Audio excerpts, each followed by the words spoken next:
même plus. Hein.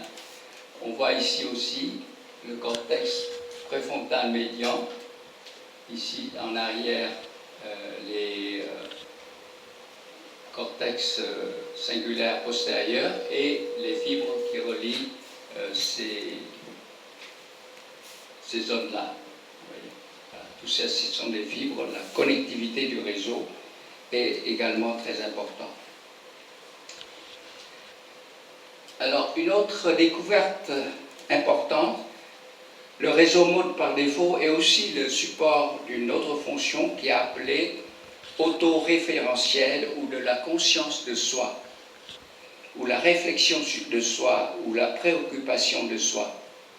C'est ce que les anglo-saxons appellent self-reflection, self-preoccupation, self-awareness, et qui correspond également à ce qu'on appelle la theory of mind.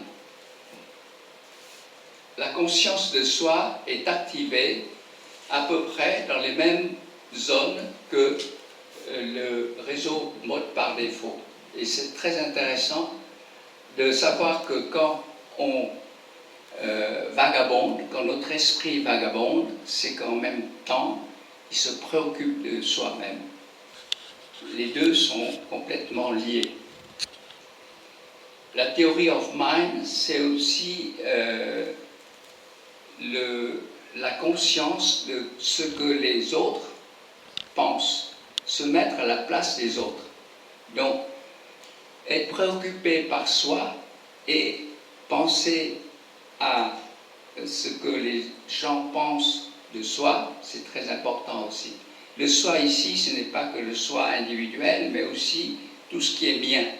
Donc on retrouve un peu cette notion dans le bouddhisme de soi, de na'a, c'est-à-dire que chacun a conscience de soi, et même chez les animaux, il y a la conscience de soi. Évidemment, c'est pour se défendre contre toutes les agressions extérieures, c'est finalement une fonction très utile pour la protection de soi, la perpétuation de la vie, simplement. Mais cette préoccupation de soi, quand elle est exagérée, ça devient extrêmement préoccupant, parce que ça entraîne des tas de problèmes qu'on verra ultérieurement.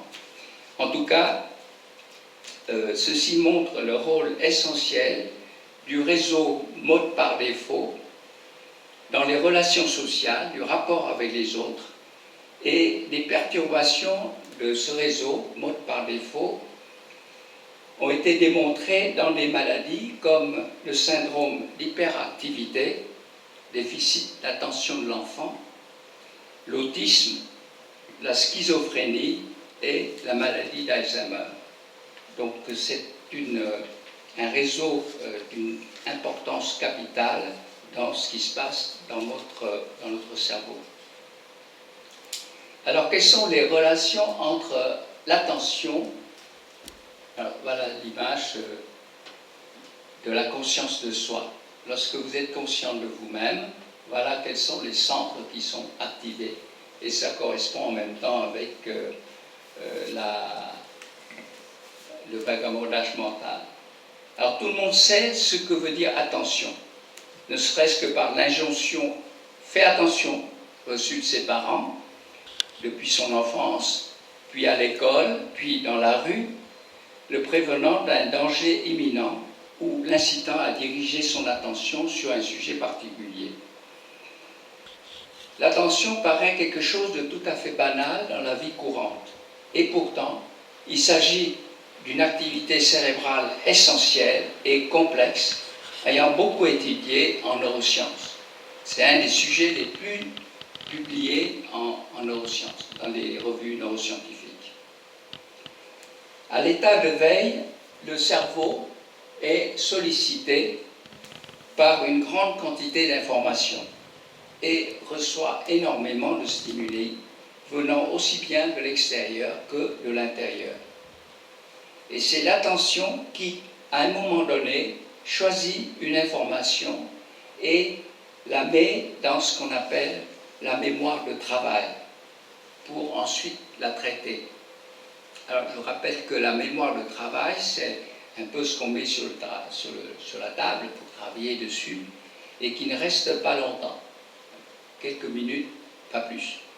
Et ensuite, ce qui est mémorisé va passer dans la mémoire à court terme et à plus long terme. Donc la mémoire de travail, c'est un peu la mémoire qu'on ressort lorsqu'on va travailler dessus. Et en fait, on l'utilise constamment. Quand on écoute par exemple un morceau de musique, sans la mémoire de travail qui fixe les notes de musique qui viennent de se passer, on ne pourrait jamais comprendre la musique parce que les notes seront complètement séparées. Vous voyez, on entend une mélodie que lorsqu'on a retenu, c'est parce qu'on a retenu quelques notes de musique avant. Donc voilà la mélodie qui monte et qui descend. Elle monte, un son devient plus aigu parce qu'elle a été précédée par un son plus grave. Donc tout ça, ça rentre dans la mémoire de travail et c'est grâce à ça que notre temps psychologique est découpé en petites tranches comme ça et qui permet de suivre ce qui se passe. Donc c'est un peu comme un spot de lumière qui pointe vers une personne située au milieu d'une foule ou bien d'une conversation que l'on distingue au milieu d'un brouhaha. Et l'information choisie, c'est celle qui ressort le plus, qui est la plus saillante. La notion de saillance, c'est qu'une information est saillante lorsque elle ressort, voilà, elle est plus saillante. Et donc, la saillance a une des caractéristiques, c'est soit la menace, pour les animaux par exemple, choisir dans toutes les odeurs par exemple qu'un animal sent dans la jungle, d'un seul coup, il sent l'odeur du lion, d'un prédateur, à ce moment-là, c'est ça qui va focaliser son attention, et en train de brouter l'herbe par exemple, en faisant attention à l'herbe, et tout d'un coup, il sent cette odeur caractéristique d'un prédateur. Ben voilà, ce signal, cette information devient saillant, et son attention est captée par la menace que constitue cette information. Donc ça, c'est un caractère. Le deuxième, c'est le plaisir. Quand une information apporte plus de plaisir, c'est là qu'on va être attiré, l'attention va être attirée dessus. Et troisième élément, c'est la nouveauté. Une information est nouvelle, tout de suite, ça va capter notre attention. C'est pour ça qu'une cible, lorsqu'elle est immobile, échappe plus facilement à notre attention qu'une cible qui est mobile. Quelque chose qui est en train de bouger, là, tout d'un coup, comme le fait de bouger, c'est une nouveauté, à ce moment-là, ça capte notre attention. Donc tout ça, l'attention est quand même une fonction extrêmement complexe, qui est le fait de choisir une information la plus saillante, c'est déjà une fonction de l'attention. Ensuite, une deuxième fonction, c'est le maintien de l'attention. Et quand on fait de la méditation, on voit bien que c'est très important de maintenir l'attention sur la respiration. C'est une fonction importante aussi. Et puis une troisième fonction, c'est le déplacement de l'attention. C'est-à-dire shifting en anglais, c'est-à-dire qu'on déplace l'attention. Par exemple, si le vagabondage se fait vers je suis en train de penser à, je sais pas, quelqu'un de ma famille, mon petit enfant, je sais pas quoi, pendant que je respire, je compte la respiration, à ce moment-là, je ramène l'attention à la respiration, c'est ça la troisième fonction de l'attention. Donc, choisir l'information, donc orienter l'attention, deuxièmement, maintenir l'attention, et troisièmement, ramener l'attention à l'information précédente, à l'objet précédent. Et ces fonctions correspondent aussi à un réseau de neurones qui est le réseau de tâches positives, lequel est formé de deux sous-systèmes, le réseau du contrôle exécutif et les réseaux de saillance. Alors, ces réseaux comporte les régions, ils sont distincts des autres régions. Donc vous voyez ici en bleu la fonction de tâche positive et en jaune et orangé la fonction de mode par défaut. Donc on voit que les zones correspondant à la tâche positive sont le cortex singulaire antérieur, par opposition avec le cortex singulaire postérieur que nous avons vu tout à l'heure, le cortex intrapariétal, ici, l'insula, et le cortex préfrontal dorsolatéral. Donc ces zones-là sont des zones complètement différentes des autres zones qui sont en jaune-orange.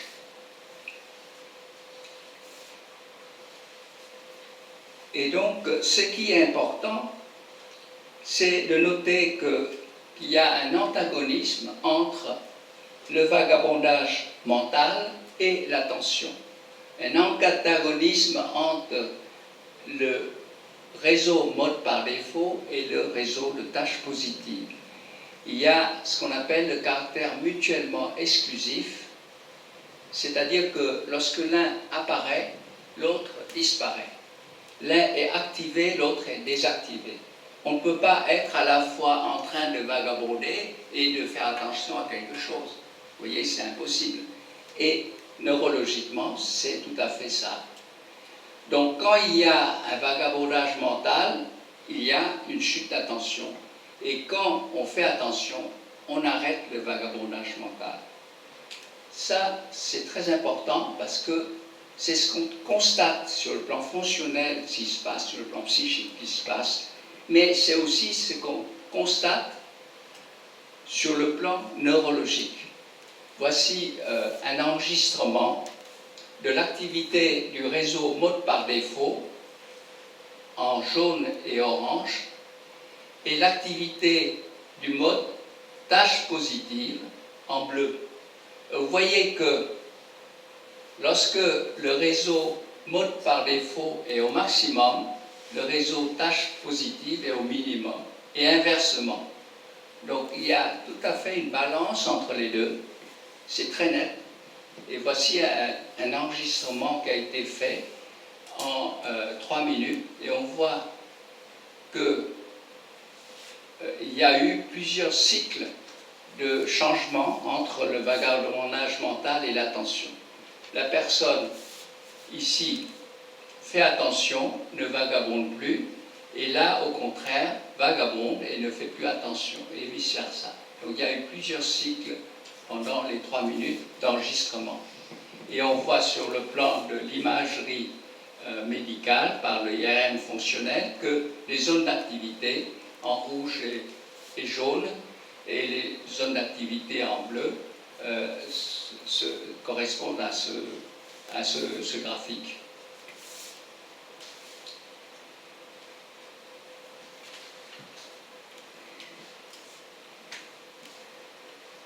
Et la méditation, on passe maintenant à la méditation et on va voir le rapprochement entre les deux, entre les données des neurosciences qu'on a vues tout à l'heure, vagabondage mental, attention, DMN, TPN, et la méditation de pleine conscience enseignée par le Bouddha.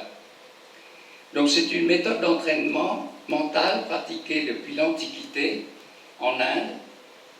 On a vu que dans la civilisation de l'Indus, il y avait des gravures avec des yogis en posture de méditation. Donc c'était déjà 2600 ans avant Jésus-Christ. Donc le Bouddha n'est pas l'inventeur de la méditation. En fait, la méditation a été pratiquée depuis très longtemps, bien avant le Bouddha, et notamment dans les pratiques yogiques qui remontent à plusieurs milliers d'années avant Jésus-Christ.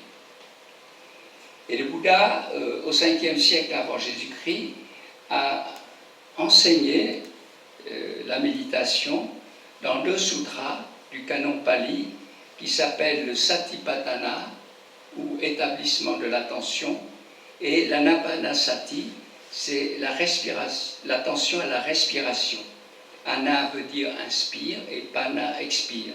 donc l'attention à l'inspire et l'expire. Sati veut dire attention. Donc Satipatthana et Anapanasati. Dans les deux sutras du Bouddha, le mot sati apparaît. Donc nous verrons tout à l'heure la signification exacte de sati et les rapports avec l'attention démontrés par les neurosciences. Donc dans les années 70, la méthode de méditation de pleine conscience ou mindfulness a été développée par Thich Nhat Hanh, un maître zen vietnamien de la village des Pruniers, dont vous avez entendu parler, et utilisé par le professeur Jon Kabat-Zinn, qui était un professeur de biologie à Harvard, qu'il a appliqué sur les pathologies liées au stress, et donc il a appelé la méthode MBSR, c'est-à-dire Mindfulness Based Stress Reduction, réduction du stress basée sur la pleine conscience. La définition de la pleine conscience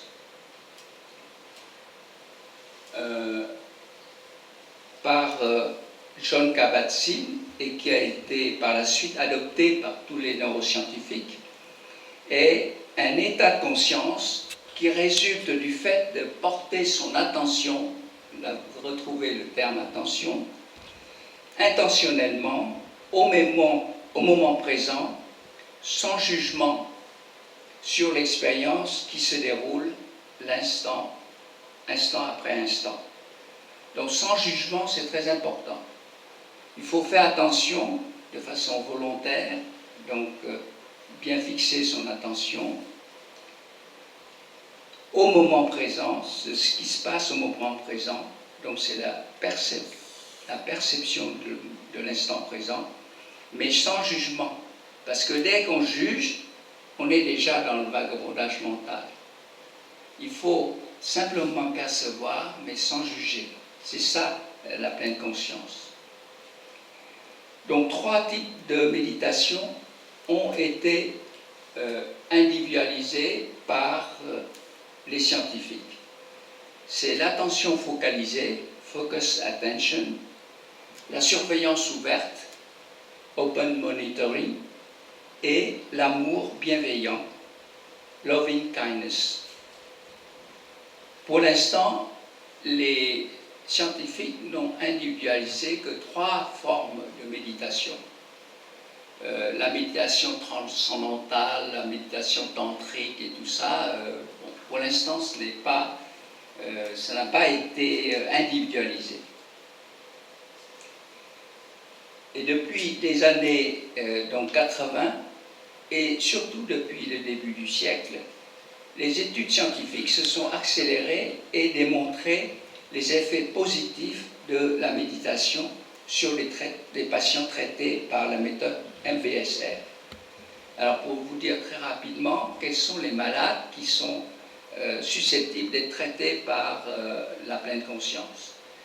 Eh bien ce sont d'abord les maladies relativement légères sur le plan psychique, c'est-à-dire l'anxiété, la dépression légère, l'insomnie, et puis toutes les maladies qui ont un facteur psychique qui peuvent être induites ou modifiées par des problèmes psychologiques, par exemple les maladies cutanées comme le psoriasis, des maladies cardiovasculaires comme les troubles du rythme, certains troubles du rythme relativement légers, hein, pas trop profonds bien sûr, et que certaines maladies, des hypertensions aussi, parce que l'effet sur la méditation c'est d'abaisser la tension, des douleurs articulaires, arthrose, etc. Il y a un certain nombre de maladies qui sont ainsi traitées avec des effets très positifs par la pleine conscience. Alors ce sont des séances de méditation de 2 heures et demie par jour, par semaine, pardon, et tous les jours une demi-heure à 45 minutes chez soi. Et ceci pendant 8 semaines. Donc les gens qui rentrent dans ce traitement doivent suivre cette méditation, cet entraînement à la méditation, un cours hebdomadaire collectif, plus une demi-heure à 45 minutes de méditation chez soi. Et après ce cycle de méditation, on a trouvé des résultats très positifs qui ont été confirmés, validés scientifiquement.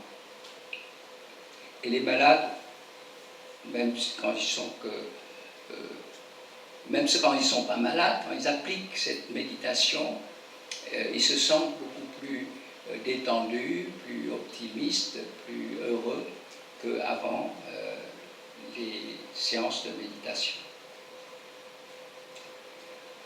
Donc, en quelques dizaines d'années, sous l'impulsion de quelques pionniers religieux et laïcs, comme le maître Nyadhain ou Cholka-Batsin, la méditation est sortie des monastères et des ashrams pour rentrer dans la société moderne, dans les hôpitaux, les dispensaires, les maisons de retraite, les écoles et divers lieux de travail. On sait que maintenant aux États-Unis, c'est enseigné, la méthode MBSR est enseignée dans 30 facultés de médecine et appliquée dans 250 hôpitaux.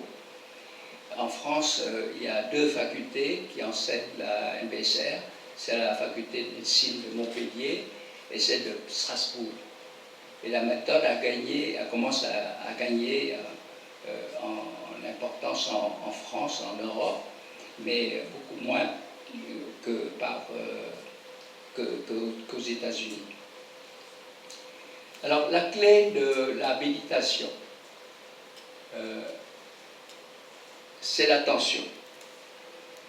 Dans le bouddhisme, comme je vous ai dit, sati en pali, niet en chinois veut dire attention, en vietnamien niệm. Juste attention, c'est samasati ou chang niet, chang niet. C'est pour ça que nous appelons aussi la méthode de méditation mindfulness chang niet. Juste attention, c'est l'attention juste qui est un des éléments de l'octuple chemin enseigné par le Bouddha. Comme je vous ai dit, le sutra Satipatthana et Anapanasati